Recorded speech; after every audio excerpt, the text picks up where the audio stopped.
నమస్తే సార్. నమస్తే అమ్మా. మీ పేరండి? రామ్ గోపాల్ అమ్మ. ఏం చేస్తుంటారు సార్? ప్రస్తుతం అగ్రికల్చర్ చేస్తాను.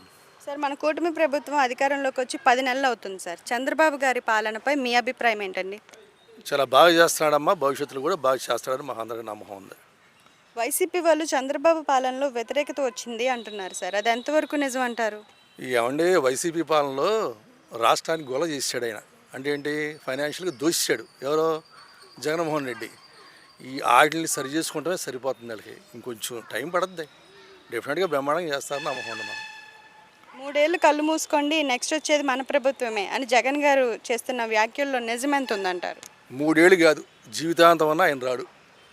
వేరే ప్రభుత్వం రావచ్చు, కాంగ్రెస్ రావచ్చు, లేదా బీజేపీ రావచ్చు, కానీ ఈయన మాత్రం రాడు. ఎందుకని అంటారు సార్?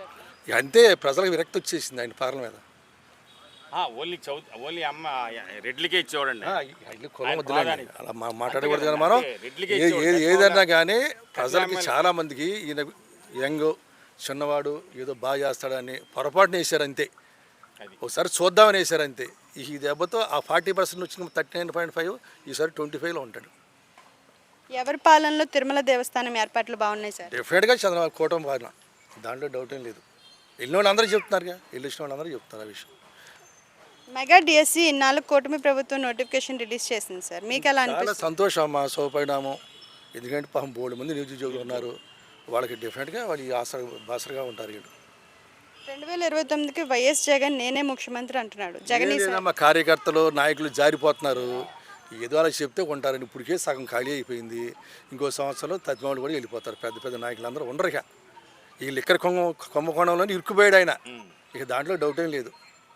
చంద్రబాబు పరిశ్రమలు పెట్టుబడులు వస్తున్నాయి అంటున్నారు, నిజమేనా? వస్తున్నాయమ్మా స్లోగా. ఇప్పుడు టీసీఎస్ వచ్చింది ఎక్కడ, వైజాగ్లో రిషికొండలో 29 ఏకర్స్ ఇచ్చాడు. ఇంకోటి ఏదో మొన్న ఏదో కాపుల పాళ్ళు ఏదో ఒకటి ఇచ్చారంటే 30 ఎకరాలు. అలాగే 1 by 1 వస్తున్నాయి. నారా లోకేష్ పాలన ఎలా ఉంది సార్? ఆయన కాన్స్టిట్యున్సీ చాలా బాగా చేస్తాడండి. అక్కడ ఉన్న కాన్స్టిట్యున్సీ వాళ్ళు చెప్తున్నారు, మనం కాదు. అక్కడ ఉన్న ప్రజలు చెప్తున్నారు బ్రహ్మాండంగా చేస్తాడని. మహిళలకి ఉచిత ఆర్టీసీ బస్ ప్రయాణం పెడతానంటున్నారు. ఈ పని మంచిదే? పెడతాడమ్మా, మంచిదే, కొంతవరకు మంచిదే. ఇది కొంచెం టైం తీసుకుంటాడు. 2-3 నెలల్లో పెడతాడు అంటున్నాడు ఆయన. జగన్ పాలన వర్సెస్ చంద్రబాబు పాలన, ఇద్దరిలో మహిళకు పెద్దపీట వేసింది ఎవరు? కూటమి పాలనే, చంద్రబాబు పాలనే. వైఎస్ జగన్మోహన్ రెడ్డి గారు 3 ఏళ్ళు కళ్ళు మూసుకోండి, రాబోయేది మన ప్రభుత్వమే, ఈసారి ముఖ్యమంత్రి నేనని చెప్పి జగన్మోహన్ రెడ్డి గారు పెద్ద ఎత్తున ఈ యొక్క ప్రెస్ మీట్లో మాట్లాడుతూ ఉన్నారు. అయ్యా జగన్మోహన్ రెడ్డి గారు, మీరు గెలవడం అనేది ఒక కలయిక. ఎందుకంటే గత 5 సంవత్సరాల్లో ప్రజలు మీరు ఒక్క ఛాన్స్ అని చెప్పి అడిగినందుకు ప్రజలు బాగా నమ్మారండి మిమ్మల్ని. ఏదో జగన్మోహన్ రెడ్డి రాజన్న పరిపాలన తీసుకొస్తాడు, రాజశేఖర రెడ్డి గారిలాగా పరిపాలన చేస్తాడు, తండ్రికి తగ్గ తనయుడు అనిపించుకుంటాడని చెప్పి ప్రజలు చాలా నమ్మకంతో మీకు ఓట్లేసారండి. ఈవెన్ నేను కూడా గతంలో మీకు ఓటేసా. అంటే అందరూ మార్పు కోరుకున్నాం. ఖచ్చితంగా జగన్మోహన్ రెడ్డి ఏమైనా చేస్తాడేమో, ఆంధ్ర రాష్ట్రాన్ని ఒక అభివృద్ధి బాటలు నడిపిస్తాడేమో, మాలాంటి యువకులకి అనేక రకాలైనటువంటి ఉద్యోగాలు ఏమైనా కల్పిస్తాడని చెప్పి చాలా ప్రయత్నాలు చేసి మీకు ఓటేసేయడం కూడా జరిగింది. కానీ 5 సంవత్సరాలు ఏం చేశారు సార్? మమ్మల్ని ఎంత ఇబ్బంది పెట్టాలో అంత ఇబ్బంది పెట్టారు. ఏలూరులో ఒకసారి చూసుకుంటే ఇక్కడ పరిశ్రమలు ఉండేవి, ఇక్కడ జూట్ మిల్లు ఉండేవి, గోనె సంచి తయారీ కేంద్రం సంబంధించినటువంటి జూట్ మిల్లు ఉండేవి, అనేక మంది ఉపాధి హామీకి సంబంధించి పనులు జరుగుతూ ఉండేవి. కానీ మీరు అధికారంలోకి వచ్చిన తర్వాత ఈ ఫ్యాక్టరీలను మూసేశారు. కనీసం దాని గురించి పట్టించుకున్నటువంటి ప్రస్తావన లేదు. కొన్ని వేల మంది కార్మికులు రోడ్డు మీద పడ్డారు. ఇలాంటివి చెప్పుకుంటూ కోకొలలు.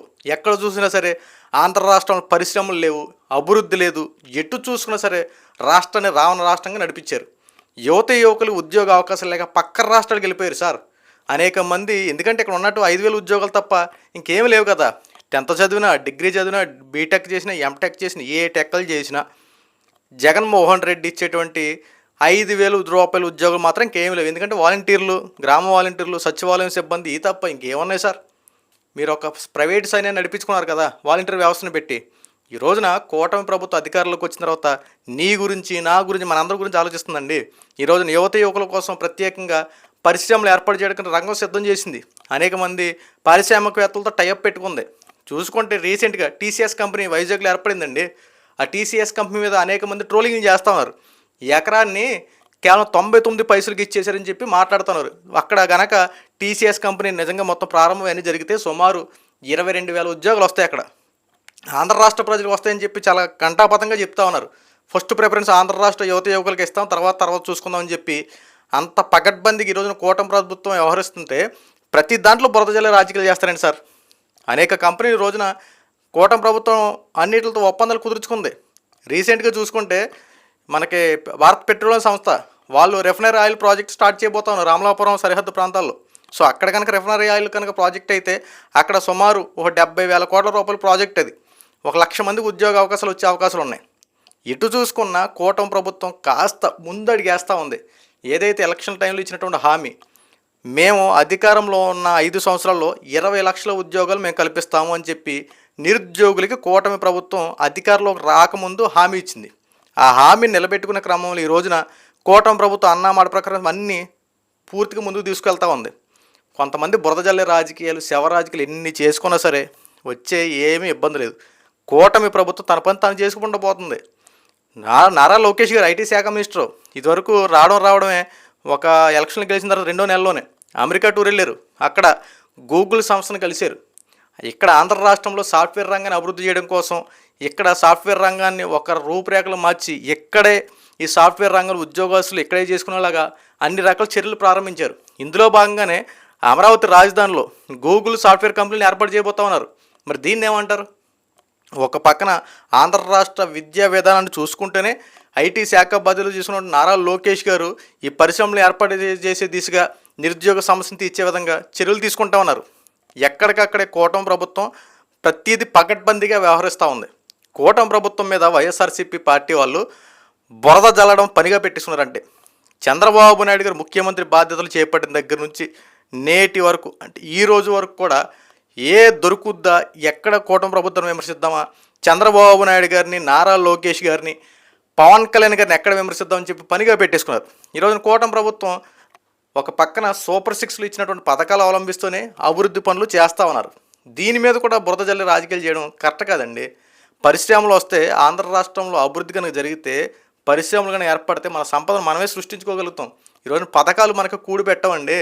సంవత్సరానికి ఇచ్చే ఒక పథకం ద్వారా ఏం ఉపయోగం ఉంటుంది? మావంటే ఒక నెలలో, ఒక వారం రోజుల్లో, లేకపోతే 10 రోజులు, లేకపోతే ఒక నెల రోజులు తింటామేమో ఓ 15,000 రూపాయలు. నెక్స్ట్ నెల నుండి ఏంటి పరిస్థితి?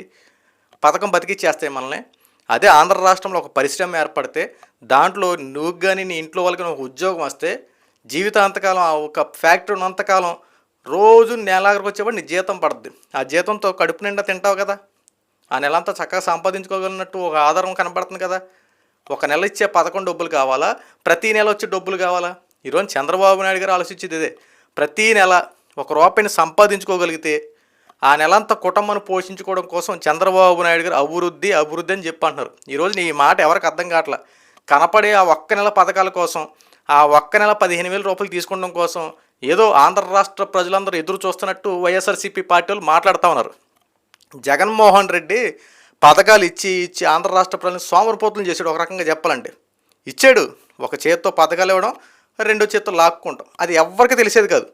కానీ జగన్మోహన్ రెడ్డి చెప్పేది ఏంటంటే పథకాలు నేను ఉన్నప్పుడు విస్తృత స్థాయిలో ఇచ్చానని చెప్పి అన్నాడు. కానీ వెనక దోచుకున్న సంగతి తెలియకుండా చాలా ప్లాన్గా చాలా టేక్టీస్గా దాన్ని దోచుకున్నాడు జగన్మోహన్ రెడ్డి. ఎందుకంటే ఇప్పుడు అమ్మఒడి తీసుకోండి, 15,000 రూపాయలు అని చెప్పి 2,000, 3,000 రూపాయలు మెయింటెనెన్స్ ఛార్జెస్ని కట్ చేసాడు. అంటే ఇది ఏంటి?